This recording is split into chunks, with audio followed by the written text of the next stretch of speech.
NNI वाले बाबर आजम का नाम लेकर मुझे छेड़ते हैं। उन्होंने कंपेयर किया विराट कोहली और बाबर आज़म को आपस में कि किस तरह से जो उनसे विराट कोहली जो है वो विनिंग लेवल पे खेल रहा होता है। एवरेज स्कोर 177 तक चेज़ हो रहा है। अगर ओवरऑल तो कराची किंग्स जीती हुई है 8 और पेशावर ज़ल्मी जीती हुई है 15। क्रिक फैंसी के यूज़र्स के लिए जो है वो प्लेइंग 11 को चूज़ करने में और आसानी होती है, स्पेशली आपकी प्रेडिक्शन की वजह से। अस्सलाम वालेकुम व्यूअर्स, क्रिक फैंसी की नई वीडियो के साथ निम्रा काज़मी आज फिर आपकी खिदमत में हाजिर है। आज हमारे साथ मौजूद हैं उमर, जो कि अब हमारे सीनियर जर्नलिस्ट भी बन चुके हैं स्पोर्ट्स से रिलेटेड। आज हम लोग एक छोटी-सी वीडियो बनाएँगे जिसके अंदर हम लोगों ने शॉर्ट डिस्कशन करनी है बाबर आज़म के बारे में और डिफरेंट फ्रेंचाइज़ के बारे में कि किस तरह से पीएसएल में सिलेक्शन होती है, बाबर आज़म के बारे में किस तरह से वो इस टाइम पे परफ़ॉर्म कर रहे हैं। अस्सलाम वालेकुम उमर, कैसे हैं आप? वालेकुम अस्सलाम, अल्लाह का शुक्र मैं ठीक हूँ। अच्छा उमर, अभी रिसेंटली हमारे सुनने में आ रहा है कि बाबर आज़म जिनसे हैं वो एक बहुत बड़ा रिकॉर्ड तोड़ने वाले हैं। उनको 6 इनिंग्स में 56 रन्स की ज़रूरत है टी20 में हाईएस्ट स्कोर गेनिंग रिकॉर्ड बनाने के लिए। तो आपको क्या लगता है कि बाबर आज़म किस तरह से ये रिकॉर्ड तोड़ेंगे और किस तरह से ये वो कहाँ पे लाइक कर रहे हैं? अगर आप इसके बारे में हमें थोड़ी डिटेल्स बता दें इस रिकॉर्ड के बारे में। जी ज़रूर। और मुझे कभी-कभार लगता है कि शायद एनएनआई वाले बाबर आज़म का नाम लेकर मुझे छेड़ते हैं। क्योंकि आप लोग जानते हैं कि बाबर आज़म जितने मर्ज़ी रिकॉर्ड्स बना लें, मैटर मेरे लिए क्या करता है कि उन्होंने मैच विनिंग इनिंग्स कितनी खेली हैं, हुँ। ठीक है? उनका स्ट्राइक रेट क्या है टी20 में, उनकी हुँ, हुँ। एवरेज क्या जा रही है टी20 में। मैंने भी सुना है कि वो 12,000 रन्स बनाने वाले फर्स्ट प्लेयर बन जाएँगे, पता नहीं हुँ, कितनी इनिंग्स में। तो मैं तो ऑनेस्टली इस तरह के स्टैट्स को फॉलो नहीं करता कि, हुँ। बट मैं इसको ज़रूर फॉलो करता हूँ कि यार उतनी इनिंग्स में उन्होंने मैच विनिंग्स कितनी खेली हैं, उनका इंप्रेशन क्या था, उनके साथ बिल्कुल। जो बैट्समैन खेल रहे थे वो कितना इजी फील कर रहे थे उनके साथ खेलते हुए, उन्होंने इनिंग्स को कैसे बिल्डअप किया। तो मेरा हुँ। तो हमेशा से यही स्टांस रहेगा। अदरवाइज़ अगर आप ऐसे देखेंगे तो उनके तो पहले भी बहुत सारे उन्होंने रिकॉर्ड्स बनाए हैं। बट मैं बिल्कुल। समझता हूँ कि एज़ एन स्टार तो ठीक है वो हैं, बट जब आप रैंकिंग में ऐसे चले जाते हो तो स ये रन्स के अलावा और बहुत सी चीज़ें हैं जो मैटर करती हैं मेरे लिए। हुँ। अच्छा, हमने देखा है कि अभी रिसेंटली जो-सा बाबर आज़म एक पेशावर ज़ल्मी मैच जीता है, उसके बाद जर्नलिस्ट ने एक क्वेश्चन पूछा है बाबर आज़म से। उन्होंने कंपेयर किया विराट कोहली और बाबर आज़म को आपस में कि किस तरह से जो-सा विराट कोहली जो है वो विनिंग लेवल पे खेल रहा होता है, तो कंपैरेटिवली बाबर के जो स्टैट्स हैं वो उस तरह से अच्छे नहीं हैं। तो आपको क्या लगता है कि ये एज़ अ जर्नलिस्ट या एज़ अ प्लेयर जो बंदा सामने बैठा हुआ है, उनका कंपेयर बनता था, मतलब ये सवाल वैलिड भी था या नहीं? देखिए जर्नलिस्ट तो क्वेश्चंस हम उन्हें तो कुछ कह नहीं सकते कि वो बैठे हैं माइक के पीछे वो कुछ भी पूछ सकते हैं, ऑल्दो के उनके हुँ। भी कुछ रूल होते हैं कि क्या क्वेश्चन है, कैसे पूछना है आपने। बट लेट्स से कि अगर उन्होंने ये पूछा और अगर उन्होंने कंपेयर किया तो इसमें आई डोंट थिंक सो कि कोई कंपेयर कुछ गलत है, क्योंकि हुँ, हुँ। सब कंपेयर करते हैं और वो खुद भी अपने आप को कंपेयर करते होंगे। मतलब वो हुँ, किंग कोहली कहलाते हैं जो विराट कोहली हैं, और इधर से हमारे जो किंग हैं वो किंग बाबर हैं, तो इट मीन्स कि वो कंपैरिजन कहीं न कहीं उनकी नज़र में भी है। बट बिल्कुल ऐसा लेट ही है। Come to the question of the journalist कि जी उन्होंने ये पूछा, उनका क्वेश्चन वैलिड था। आप ये हुँ, देखें कि बाबर आज़म ने ठीक है 43 रन्स बनाए और 37 बॉल्स हैं आई थिंक, और उनके हुँ, 6 चौके हैं। आप अगर इसको थोड़ा-सा देखें स्टैट्स को, तो उन्होंने इसका क्या मतलब हुआ कि 24 रन्स बनाए सिर्फ़ 6 बॉल्स पे और हुँ, 19 रन्स बनाए 31 बॉल्स पे, ठीक है? उस हुँ, 31 बॉल्स में से जो 19 रन्स बने व्हिच मीन्स के 12 रन्स उन्होंने मेडन खेले, कोई स्कोर नहीं बनाया उन्होंने, जो कि 12 ओवर्स सॉरी 12 बॉल्स की बात कर रहा हूँ, और 12 बॉल्स वो 2 ओवर बनते हैं। या हुँ। टी20 में आप 2 ओवर्स पूरे मेडन खेल कर जा रहे हैं, तो आप मुझे बताएँ कि आपने फिर ये ऐसे स्टैट्स को क्या करना है कि जिसमें जी बाबर आज़म जो हैं वो टॉप पर जा रहे हैं।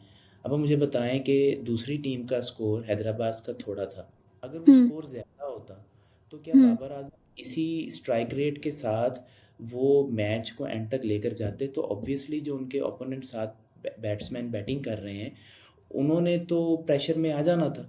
उन्होंने प्रेशर में आना था, उन्होंने आउट हो जाना था, और बाबर आजम ने आई थिंक ऐसे ही शायद 50 भी कर जाते, और यही 50 उनकी काउंट भी हो जाती, और वो इसी स्टैट्स को लेके आगे चलते जी बाबर आजम ने 50 की है। बट मैं ये हुँ, कहूँगा कि क्या बाबर आजम जो इतने बड़े प्लेयर हैं, क्या वो 2 ओवर्स मेडन खेल रहे हैं T20 में, क्या ऑपोजिशन ने बॉलिंग इतनी अच्छी की कि वो बाबर आजम को उन्होंने 12 गेंदों तक पकड़ के रखा और वो सिंगल भी नहीं ले सके।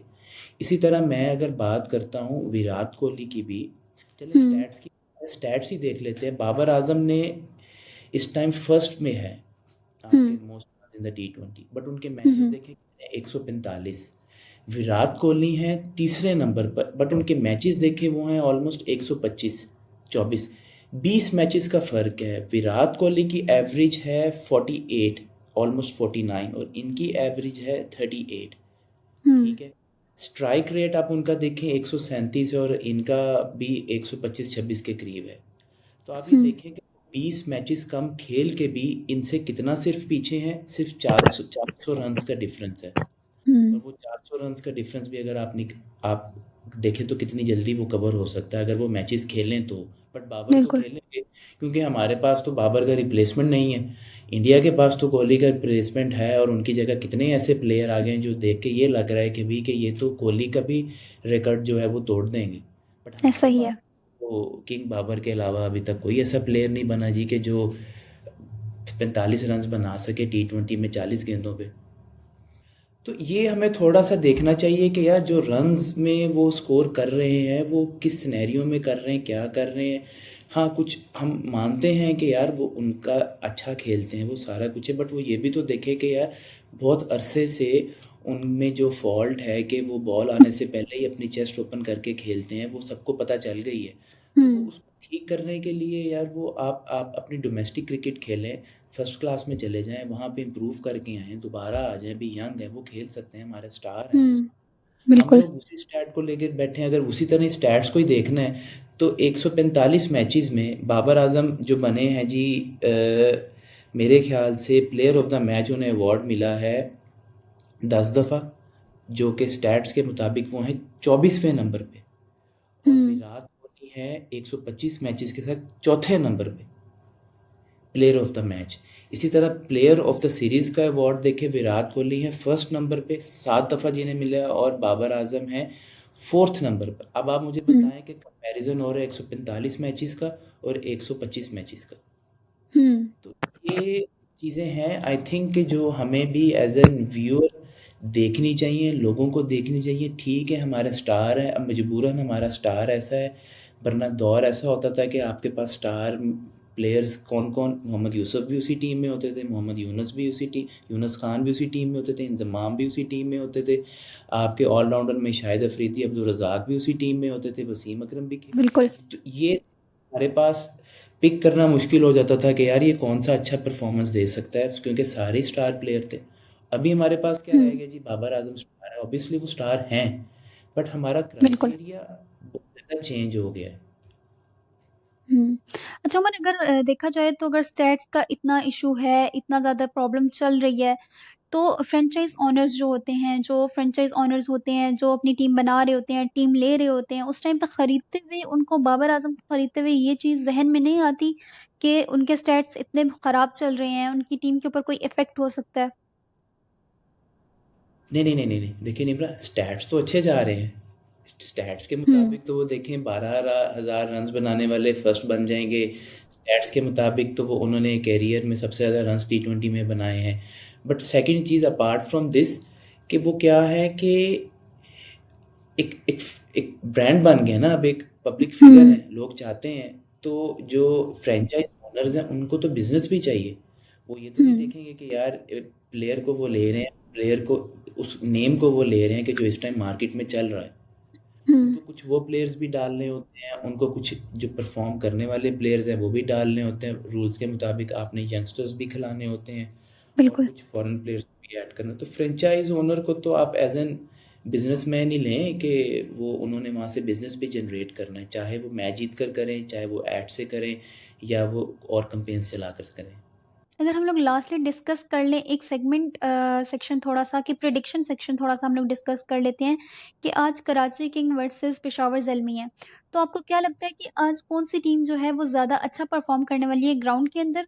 और आप क्या सजेस्ट करते हैं क्रिक फैंज़ी के यूज़र्स को कि आज कौन-कौन से प्लेयर्स को वो किस तरह से चूज़ करें? आज का मैच दोनों टीम्स बहुत अच्छी जा रही हैं, उनकी परफॉर्मेंस अच्छी जा रही है। 3-3 मैच उन्होंने खेल लिए हैं। कराची किंग्स जो टॉप पे थी अब वो सेकंड नंबर पर आ गई है पॉइंट्स टेबल पे। ऑल्दो हुँ, पेशावर ज़ल्मी का एक मैच जो था वो बारिश की वजह से नहीं हो पाया, बट दोनों टीम्स में मुकाबला मेरे ख़्याल से बहुत अच्छा होगा। कराची की हुँ, पिच की बात की जाए तो चेज़ करने वाले जीतने के चांसेस ज़्यादा हैं अगर एवरेज स्कोर 177 तक चेज़ हो रहा है। बट पहले खेलने वाले अगर 180 अबव ले जाते हैं हुँ, तो हुँ, फिर चेज़िंग में थोड़ा-सा मुश्किल आ सकता है। बट मैं फिर अपने क्रिक फैंसी फैंस के लिए मैं ये कहूँगा कि जब आप प्लेयर सिलेक्शन करें तो जैसे कल हमने बात की थी कि आपको बाबर आज़म जो कि हुँ, 30 प्लस रन्स दे सकते हैं, उन्हें आप चूज़ कर सकते हैं। ब्रेसवेल है जिन्होंने कल भी बहुत अच्छी परफॉर्मेंस दी हुँ, थी, आज भी। आज उन्हें चूज़ करने का एक और भी रीज़न है क्योंकि उनकी परफॉर्मेंस वार्नर के अगेंस्ट बहुत अच्छी रही है। उन्होंने वार्नर को जो है 12 इनिंग्स में 5 दफ़ा आउट किया हुआ है। ठीक है, हुँ, तो इसी तरह मैं अगर बात करूँ आपके मेंडिस की, तो उनकी परफ़ॉर्मेंस भी है, वो क्विक 30 रन्स जो हैं वो दे देते हैं। इसी तरह अगर हम कराची किंग्स की बात करें, हुँ, एडम ज़ैम्पा जो कि बाबर आज़म के अगेंस्ट बहुत अच्छे हैं, और आपकी जो राइट हैंडेड बैट्समैन हैं जैसे कि ज़्यादातर है पेशावर ज़ल्मी के, उसमें उनकी परफ़ॉर्मेंस बहुत अच्छी जाती है। हुँ, और David Warner quick 30 runs plus वो देते हैं। ठीक है, इसी तरह आपके जो हसन अली हैं वो इस time leading wicket taker bowler जा रहे हैं और वो हो सकता है कि 1 से 2 विकेट्स तो वो लाज़मी लें। और हुँ, अगर हम वन टू वन बात करें आपस में कराची किंग्स और पेशावर ज़ल्मी के जो है इस ग्राउंड में जो मैचेस हुए हैं उसमें कराची किंग्स 3 जीती हुई है और पेशावर ज़ल्मी जीती है 4। हुँ, और हेड टू हेड की बात करें अगर ओवरऑल तो कराची किंग्स जीती हुई है 8 और पेशावर ज़ल्मी जीती हुई है 15, जो कि बहुत ओके, ज़्यादा मैचेस हैं। पेशावर ज़ल्मी हुँ, डोमिनेट करती है कराची किंग को। बट बिल्कुल। आज का मैच मुझे ये लगता है कि कराची किंग्स के चांसेस ज़्यादा हैं क्योंकि अब उनके पास की प्लेयर्स बहुत अच्छे हैं और वो अच्छी फॉर्म में जा रहे हैं। हुँ, तो प्रेडिक्शन के मुताबिक आई विल से 55-45% होगा more incline towards Karachi Kings, but let's see क्या हुँ। होता है 7 बजे। Thank you so much Umar अपनी प्रेडिक्शन देने के लिए क्रिक फैंज़ी के यूज़र्स को और क्रिक फैंज़ी के यूज़र्स के लिए जो है वो प्लेइंग 11 को चूज़ करने में और आसानी होती है स्पेशली आपकी प्रेडिक्शन की वजह से। तो थैंक यू सो मच और थैंक यू सो मच अपना टाइम देने के लिए और thank thank you you. So much viewers video देखने के लिए। अल्लाह हाफ़िज़ मिलते हैं अगली वीडियो के साथ।